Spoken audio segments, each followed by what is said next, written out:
রোডের সাইডে ঘোরাঘুরি করছেন কিংবা দাঁড়িয়ে আছেন, সমুদ্র দেখার উদ্দেশ্যে এসছেন, আপনাদের কাছে অনুরোধ করা হচ্ছে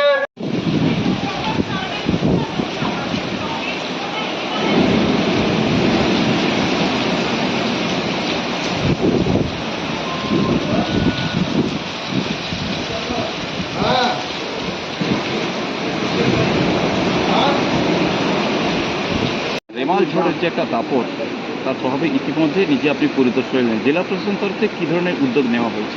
আমাদের জেলা প্রশাসন এবং পূর্ব মেদিনীপুর জেলার ত্রিস্তর পঞ্চায়েত ব্যবস্থার জনপ্রতিনিধিরা সকলেই ঐক্যবদ্ধভাবে এই রিমেলের মোকাবেলায় মাননীয় মুখ্যমন্ত্রী মমতা বন্দ্যোপাধ্যায়ের নির্দেশে এবং ঐকান্তিক প্রচেষ্টায় ঐক্যবদ্ধভাবে মাঠে নেমেছে।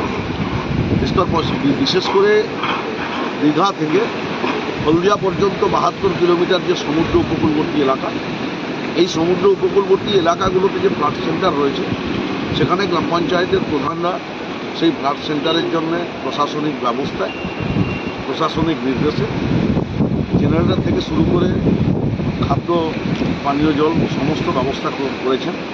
কাঁচা বাড়ি থেকে লোকগুলোকে সরিয়ে এনে সেই ফ্লাড সেন্টারগুলোতে রাখা, সমস্ত ধরনের পর্যাপ্ত পরিমাণে ব্যবস্থা, ডিজাস্টার ম্যানেজমেন্ট থেকে শুরু করে সমস্ত ব্যবস্থা জেলা প্রশাসন রাজ্যের নির্দেশে, সরকারের নির্দেশে গ্রহণ করেছে।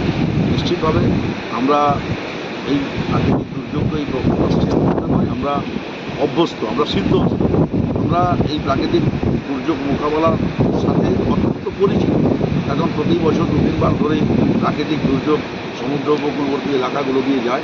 তার মোকাবেলার জন্য আমরা সমস্ত ধরনের প্রস্তুতি চূড়ান্ত করবে বলতে পারি। এই মুহূর্তে কতজনকে কোনো আশ্রয় সেন্টারে আনা হয়েছে? আশ্রয় সেন্টারে সরানোর কাজ চলছে, যেহেতু ৬টা থেকে রাত্রি ৯টা এই টাইমটা ক্রুশিয়াল টাইম। পঞ্চায়েতের প্রধানরা, মেম্বাররা ঐক্যবদ্ধভাবে সহযোগিতা করেছে। সেন্টারগুলো আমাদের পূর্ণাঙ্গরূপে সুসজ্জিত করা হয়েছে, সেখানে মানুষকে কন্ট্রোল রুম খোলা হয়েছে।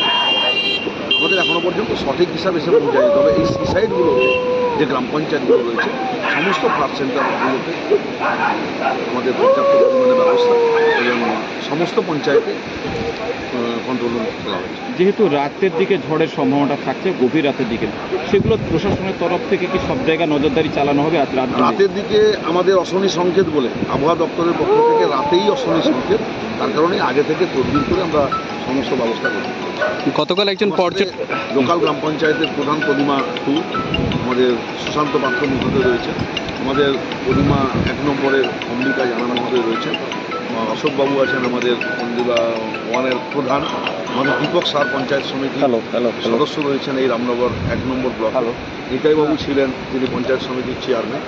সমস্ত জনপ্রতিনিধিরা ঐক্যবদ্ধভাবে সব চেষ্টা করছে এই সমুদ্র উপকূলবর্তী এলাকায় মানুষের যাতে কোনো ক্ষতি হয়। গতকাল দাদা একজন পর্যটক সমুদ্র স্নান করতে নেমে মারা যায়, তো আর কোনো বাড়তি নিরাপত্তা বা নির্দেশিকা কি দেওয়া হয়েছে পুলিশ প্রশাসন? হ্যাঁ, সমস্ত নির্দেশিকা দেওয়া হয়েছে। সমুদ্রের সাইডে কেউ নামবে না, বিশেষ করে সরকারি নির্দেশিকা আছে হোটেলগুলো খালি করার জন্য, কিন্তু অনেক দূর দূরান্ত থেকে পর্যটকরা এসে গেছেন। আমরা একটু আগেই এসডিও কন্টাই তিনি দায়িত্বে রয়েছেন, শঙ্করপুর দীঘা উন্নয়ন পর্ষদের দায়িত্বে রয়েছেন, ওনার সাথে আমরা দুটো গ্রাম পঞ্চায়েতের প্রধান জনপ্রতিনিধিরা আমরা এখানে যারা আছি সকলেই বৈঠক করলাম।